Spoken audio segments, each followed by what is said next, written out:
Hey guys, it's Dave here at Harvest Church. I'm just going to do a quick walkthrough on how to boot up the sound system and any important information you might need to know. Alright, so I'm standing here in the sound booth, and this is the Behringer X32 producer version that we have. This is the dust cover on top of it. So I'm going to go ahead and take that off, and I usually tuck it down here in the corner. So first thing we need to do is boot the board on, turn it on. Over here on the right side, there's a power switch. This is the power cable running to it, and right on top of that, there's a little toggle. I'm gonna flip it to the right, and we're gonna wait for the board to turn on. Just takes a minute.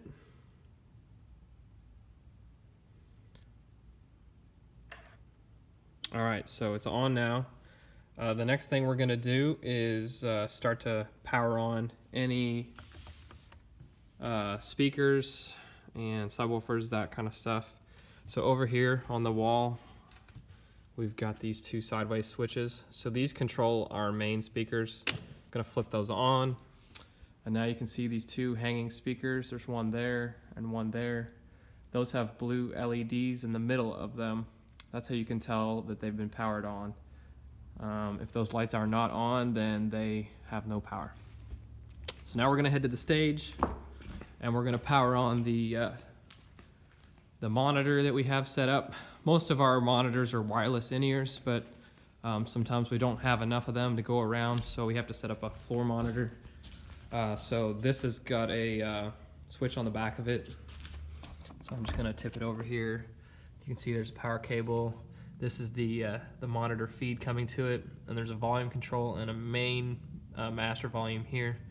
Those are pretty much set, but if they need a little bit more or less, they can be adjusted for the master volume. So we'll flip that on, and then right here there's a little strip that will light up whenever it's powered on, so it just takes a second. And there we go. So now that's fully powered on. The next thing we're going to do is the subwoofer. Now the most important thing to remember with both of these items is that we do not want any sound coming through the system while these are being powered on, because it can damage the amplifier that's built into these. These are self-powered, so there's an amp and speaker combo on both of these, especially the subwoofer, because there's a lot of power running through this. And if there's let's say somebody hits the kick drum while it's being booted up, it can blow the amplifier because it amplifies that signal much more while it's in the process of starting up. So it's kind of hard to see behind this unit, so you may not be able to see that well, but in the back here there is a power switch as well as a volume dial, kind of like on the other speaker. So I'm just going to go ahead and flip the switch. It's right over here. It's pretty easy to spot, just not with the camera. And then near the top here, I don't know if you can see it that well, but there's a volume dial here. When I power it off, I usually turn it counterclockwise, so it's all the way down. So that way, just in case somebody does hit a kick or something, it's still basically muted. So we're going to turn that dial till the line is facing me, so it's about 3 o'clock, 75% volume. And then you can tell that it's powered on. Right down here, there's a little LED on the center bottom of the case. So that's all powered up. We're gonna head back over to the soundboard.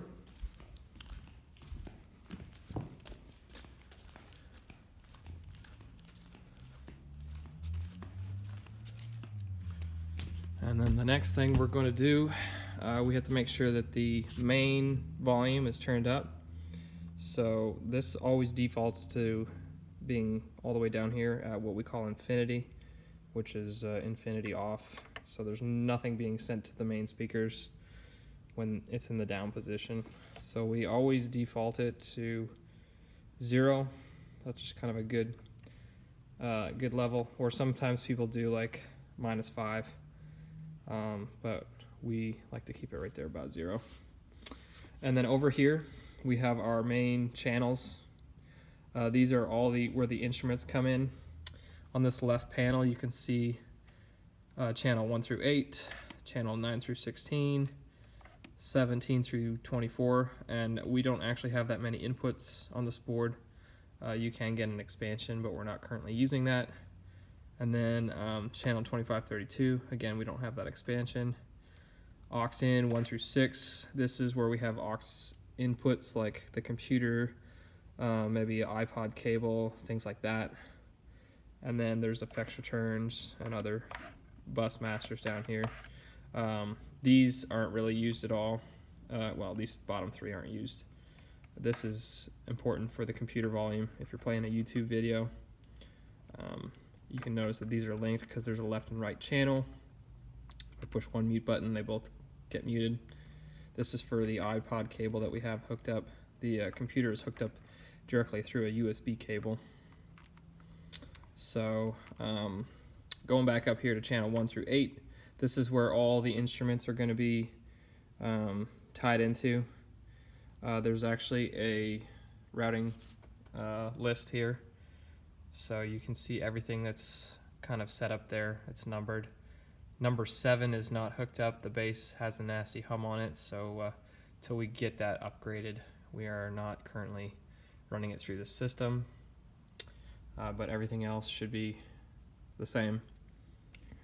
Okay, so these are all muted, except for drums. Should have been muted.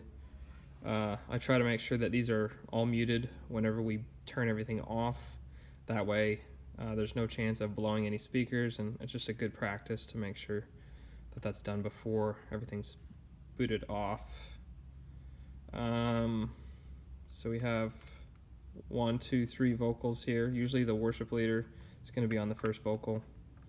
If there's someone singing harmony or whatever, backup singer, usually put them on 2. The third one can be a violin or another vocalist, just depending on what the team has on any given Sunday. 4 is the keyboard, 5 is the acoustic guitar, 6 is the electric if there's an electric guitar player, 7 would be the bass. Sometimes we use that now for a second acoustic guitar, but we don't use that this week. And then 8 is the drums. So those have to be unmuted if you want to hear any sound through your monitors or mains. If they're muted, you won't hear anything through any device.